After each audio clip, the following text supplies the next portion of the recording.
object of clause. The physicist who or that made that discovery teaches at my university.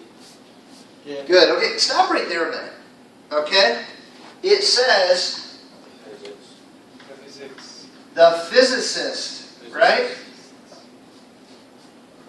The physicist who made that discovery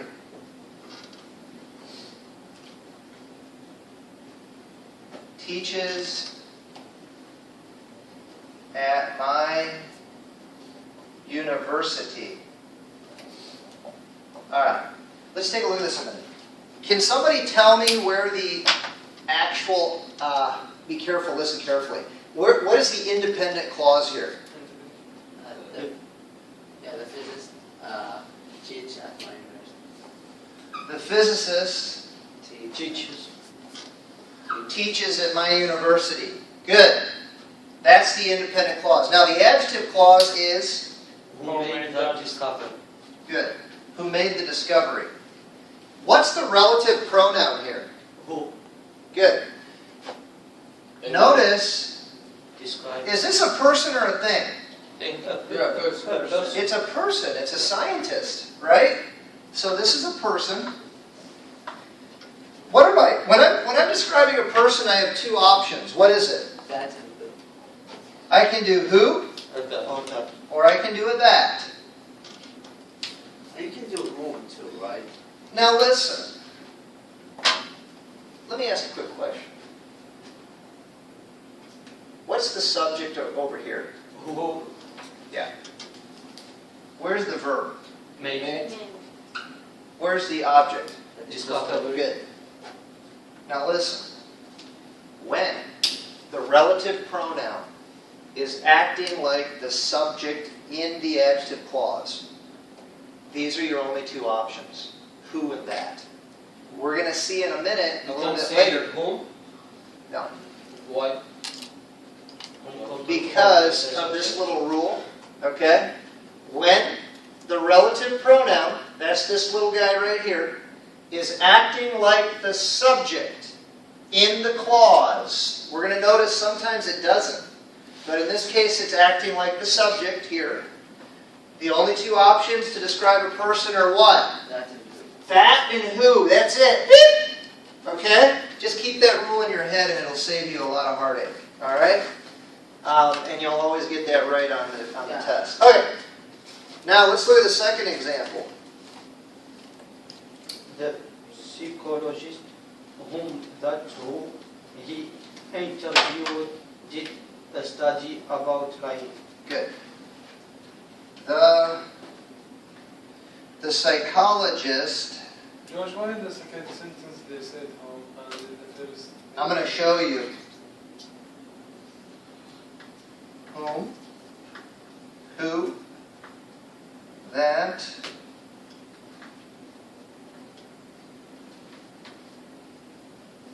he interviewed, did a study about lying. All right, here's so this is a good point. First of all, what's the main clause, Fadhila? The end clause. The independent clause, not the adjective clause. Psychology. All right, good. And did a study about lying. Good. Where's the subject here? Whom, No. Where's the subject, verb, object in the independent clause? subject. Where's the verb? Did. Good. And then the Object. this is kind of like the object. Okay. So now we get over here. Where is the adjective clause? That he interviewed. Good. Now where's the subject? He Good. interviewed them. Good. So what's it? So here's the difference. Do you see a difference between these two? Yeah. What's the difference between the two, Fadila? And not you have subject, not who. Good. So in this one, the relative pronoun is not the subject. Okay? This is the subject.